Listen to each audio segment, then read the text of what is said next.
नमस्कार अनि हार्दिक स्वागत गर्दछु। तपाईँ यति बेला हेर्दै हुनुहुन्छ एसएस नेपाल टिभी र म हुँ तपाईँको साथमा सन्तु निर्मला र तपाईँले एसएस नेपाल टिभीबाट प्रत्यक्ष रूपमा मैले तपाईँलाई देखाउन गइरहेको छु। अहिले हामी छौँ नेपालको तराई क्षेत्रमा रहेको यो पवित्र घाट जुन चाहिँ भनेको बेलबारी र लालफितीलाई जोड्ने लोहन्द्रा पुलमा छौँ र भगवान छठी माईको आराधना गरिन्छ, सूर्य भगवानको पनि आराधना गरिन्छ।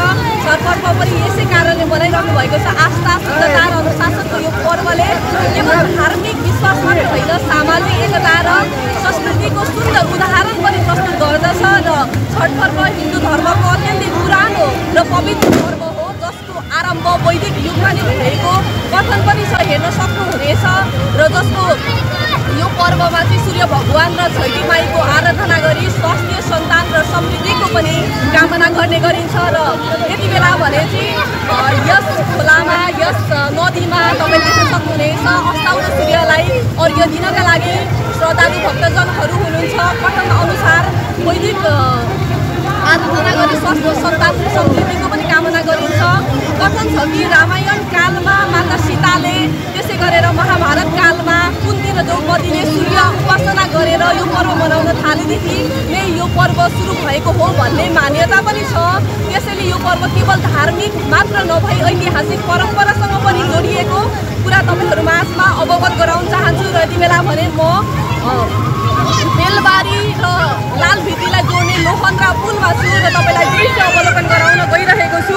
यो देख्न सक्नुहुनेछ तपाईँले, यहाँ घाटहरू पनि देख्न सक्नुहुनेछ। म तपाईँलाई घाटहरू पनि देखाइरहेको छु। श्रद्धालु भक्तजनहरू अस्ताउँदो सूर्यलाई अर्घ्य दिनका लागि यसरी ध्यान तपस्यामा हुनुहुन्छ। तपाईलाई मैले प्रत्यक्ष रूपमा दृश्यहरू अवलोकन गराइरहेको छु, विशेष गरेर छठ पर्वको। र यो छठ पर्व लालभित्ती र बेलबारी जोड्ने लोहन्द्रा पुलको हो र यस नदीको किनारमा यो दृश्यहरू तपाईँलाई अवलोकन गर्न पाउँदा म ज्यादै एकदमै खुसी पनि छु।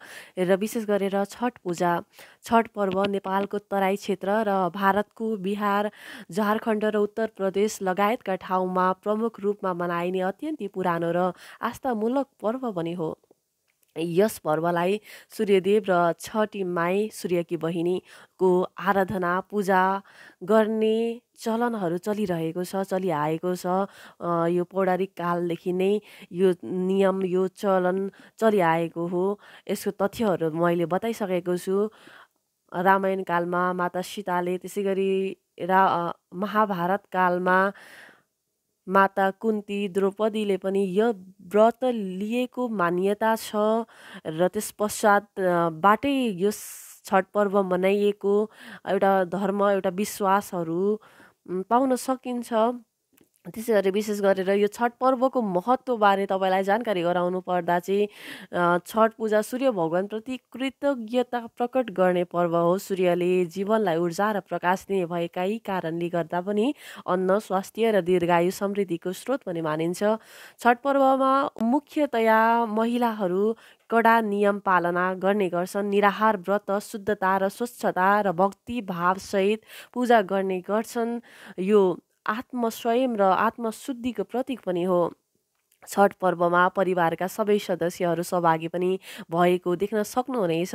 नदी, ताल वा पोखरीको किनारमा सामूहिक पूजा पनि गरिने यस आपसी सहयोग र सद्भाव बढाउने यो पर्व छठ पूजाको महत्त्व तपाईँलाई मैले जानकारी गराउँदैछु। र यति बेला भने म प्रत्यक्ष रूपमा तपाईँहरूसँग जोडिरहेको छु। छठ पर्वको यो कार्तिक शुक्ल चतुर्दशीदेखि सुरु हुने छठ पर्व 3 दिनसम्म निरन्तर व्रत बसिसके पश्चात चाहिँ उदाउँदो सूर्यलाई अर्घ्य दिएर यस पूजाको समापन गर्ने गरिन्छ। विशेष गरेर मैथिली समाजले मनाउने यस पर्व अहिले पछिल्लो समय विभिन्न धर्मावलम्बीहरूले पनि मनाउने गरेको पनि पाइन्छ। पहिलो दिन भक्तहरूले स्नान गरेर शुद्ध भोजन ग्रहण गर्छन्। त्यसै गरेर दोस्रो दिन खरना भन्ने हुन्छ। दिनभरि निराहार बसेर बेलुका गुड, दूध र चामलको खीर चन्द्रमालाई अर्पण गरी प्रसादको रूपमा ग्रहण गरिने चलन छ। त्यसै गरेर तेस्रो दिन साँझमा सन्ध्या अर्घ्य भन्छ। सन्ध्या अस्ताउँदो सूर्यलाई अर्घ्य दिएर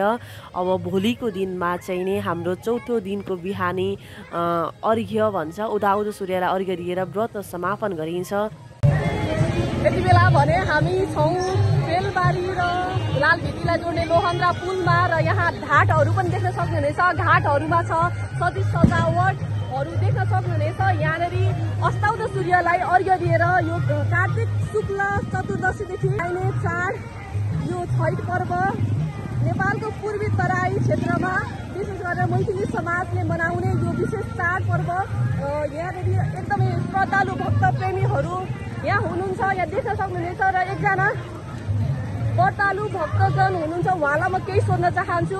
नमस्कार अनि हार्दिक स्वागत छ तपाईँलाई एसएस नेपाल टिभीमा। तपाईँले यो व्रत कहिलेदेखि सुरु गर्नु भएको हो? लगभग कहिलेदेखि? 15 वर्षदेखि यो व्रत लिनुभयो। व्रतको महत्व के छ तपाईँले जानकारी गराइदिनुहोस् न। राम्रो हुन्छ, घर परिवारमा सुख शान्ति हुन्छ, घर परिवारमा फलिफाप हुन्छ। अहिलेसम्म तपाईँले व्रत 15 वर्षदेखि लिइरहँदाखेरि चाहिँ सुरु दिनमा के गरेर कसरी मनाउनु भयो? चाड कसरी मनाइन्छ? सुरुमा गरेको तपाईँलाई पहिलो दिन तपाईँलाई नुहाखाइ खान्छ, चोखो खान्छ खाना होइन। हजुर। अनि दोस्रो दिन दिनभरि भुकै बस्नुपर्छ। राति खिर बनाउनुपर्छ, रोटी बनाउनुपर्छ, चढाउनु पर्छ, त्यही खानुपर्छ। फेरि त्यहाँदेखि चाहिँ केही खानु हुँदैन। फेरि भोलिपल्ट फेरि दिनभरि रातभरि व्रत लिएर अर्को दिन चाहिँ सूर्यको अर्घ दिएर अनि मात्रै खानुपर्छ। 3 दिनको व्रत हुन्छ। 3 दिनको व्रत चाहिँ हो। कार्तिक शुक्ल चतुर्दशीदेखि पञ्चमी षष्ठी सप्तमीसम्म मनाइने चाड छठ पर्व। विशेष गरेर कुन भगवानको पूजा आराधना गरिन्छ? सूर्य भगवान र छैटी माईको होइन। यो पर्वको ऐतिहासिक पृष्ठभूमि केही थाहा छ तपाईँलाई? थाहा छ नि गर्छु। के हुन्छ विशेष भनिदिनुहोस्। राम्रो हुन्छ नि गर्दा। अहिलेसम्म के भइरहेको छ तपाईँले मनोकांक्षा आकांक्षा अहिलेसम्म पुरा भइरहेको छ? एउटा दृढ विश्वास छ भगवान प्रति।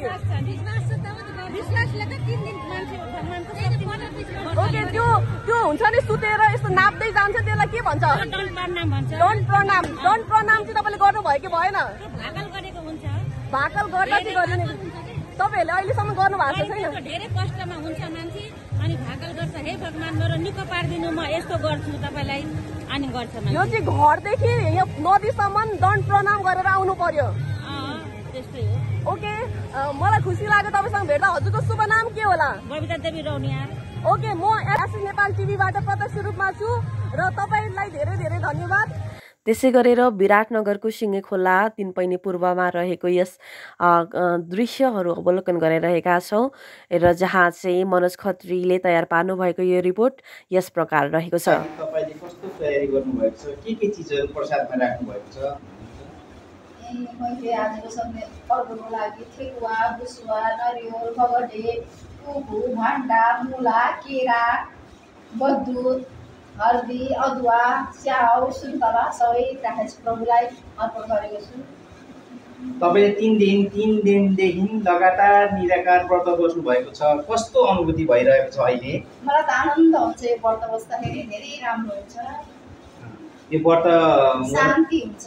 तपाईलाई कसले प्रेरित गर्नुभएको छ? मेरो ठुलदिदी प्रेमा भट्टराईले मलाई प्रेरित गर्नुभएको। हजुरले कति वर्ष अगाडिदेखि चाहिँ यो व्रत बस्नु लिनुभयो? मैले 35 वर्ष हो। मेरो आमाले मेरो भाकल गरिदिएको 35-40 वर्ष होला। अहिलेसम्मको अनुभूतिमा हजुरलाई सबैभन्दा के फल प्राप्त भयो जस्तो महसुस भएको छ? मलाई सबै राम्रो भएको छ। छैठ माताले राम्रो गर्नुभएको छ। आफूले कार्यको जेस मलाई पुगेको छ माताको कृपाले। धन्यवाद। नमस्ते।